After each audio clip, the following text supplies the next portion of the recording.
అందరికీ నమస్కారం. నా పేరు సంధ్య. మా నాన్న పేరు సత్యనారాయణ. సో మేము జనరల్ చెకప్స్కి వెళ్ళినప్పుడు డాడీకి ఈసీజీ తీశారు.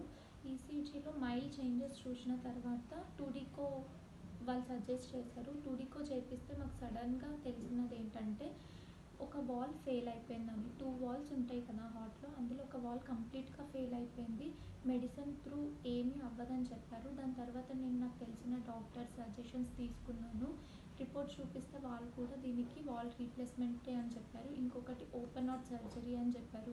ఫస్ట్ ఓపెన్ హార్ట్ సర్జరీ అని చెప్పంగానే చాలా టెన్స్గా ఫీల్ అయిపోయినా. దాని తర్వాత నేను తెలిసిన హాస్పిటల్కి వెళ్ళి డాడీని అడ్మిట్ చేసేసాను.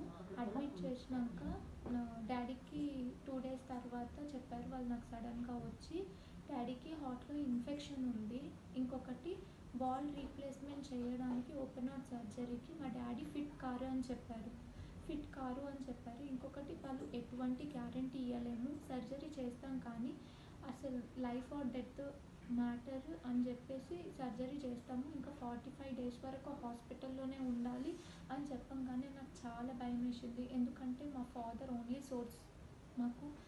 దాని తర్వాత నేను ఏం చేయాలో అర్థం కాక నేను గూగుల్లో సెర్చ్ చేయడం స్టార్ట్ చేసినప్పుడు best cardio surgeon in Hyderabad అని టైప్ చేయంగానే నాకు డాక్టర్ ప్రతీక్ కుమార్ భట్నగర్ సార్ కనిపించారు. వెంటనే సార్ది అపాయింట్మెంట్ తీసుకుని సార్ని మీట్ అయ్యాక డాడీ రిపోర్ట్స్ చూసి సార్ నాకు ఎంత ఎమోషనల్ సపోర్ట్ ఇచ్చారంటే, ఆ ఎమోషనల్ సపోర్ట్ నేను ప్రీవియస్ హాస్పిటల్ మా డాడీని అడ్మిట్ చేసినప్పుడు ఆ డాక్టర్స్ నుంచి రాలేదు, ఇంకొకటి మా రిలేటివ్స్ నుంచి కూడా రాలేదు నాకు ఆ ఎమోషనల్ సపోర్టు.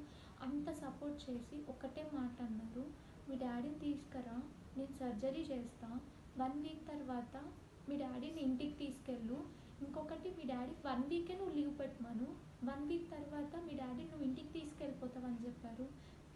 ఆ మాటను విన్నాక నాకు చాలా కాన్ఫిడెన్స్ వచ్చింది. సర్జరీ బాగా అయిపోతుంది అన్న కాన్ఫిడెన్స్ వచ్చి నేను ఆ రోజు నైట్ అక్కడి నుంచి వేరే హాస్పిటల్ నుంచి తీసుకుని డాడీని ఇమీడియట్గా ఈ హాస్పిటల్లో షిఫ్ట్ చేసిన నైట్లోనే ప్రొసీజర్ మొత్తం స్టార్ట్ చేశారు. స్పెషల్ కేర్ తీసుకుని అన్ని ప్రొసీజర్స్ అన్ని చెకప్స్ అన్నీ చేశారు. చెకప్స్ చేయడానికి రిపోర్ట్స్ రావడానికి మధ్యలో 1 day గ్యాప్ తీసుకుని నెక్స్ట్ డేనే సర్జరీ ప్లాన్ చేశారు. సర్జరీ ప్లాన్ చేసినాక సార్ బయటకు వచ్చి సర్జరీ వెంట్ ఎక్సలెంట్ అని చెప్పారు. నిజంగా ఆ రోజు మాత్రము ఎంత హ్యాపీ అంటే, ఒక హాస్పిటల్లో మీ డాడీ ఉంటారో ఉండరో మేము గ్యారంటీ ఇవ్వలేమో అన్ని చెప్పిన వాళ్ళే ఇంకొక సేమ్ డాక్టర్ ఆ కార్డియో సర్జన్సే వచ్చి మీ డాడీకి మంచిగా అయిపోయిందని చెప్పారు వితిన్ 2 daysలో. Sir thank you so much sir, మీరు చేసిన హెల్ప్ నేను లైఫ్లో మర్చిపోను.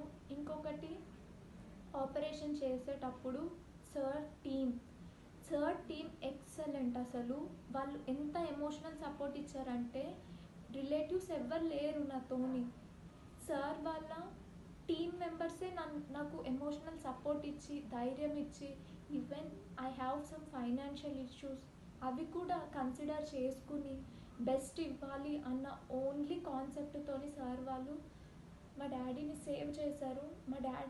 సార్ సేవ్ చేసింది మా డాడీనే కాదు, నన్ను ఇంకా మా మదర్ని. Without my father we can't live.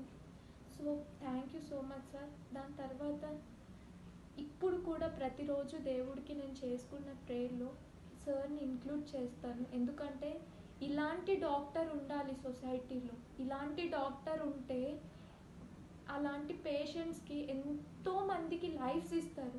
పేషెంట్కి లైఫ్ ఇవ్వడమే కాదు, వాళ్ళ ఫ్యామిలీస్కి లైఫ్స్ ఇస్తారు. Prateek Bhatnagar sir, thank you so much. మా డాడీని మాకు మళ్ళీ ఇచ్చారు. ఈరోజు ఇది 7th day. మా డాడీని నేను మా ఇంటికి తీసుకెళ్తున్నాను.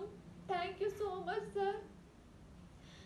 దుర్గా అక్క, వందన మేడం, మీరు ఇచ్చిన ఎమోషనల్ సపోర్ట్ నాకు ఎప్పుడు ఎక్కడ ఎవరి నుంచి రాలేదు.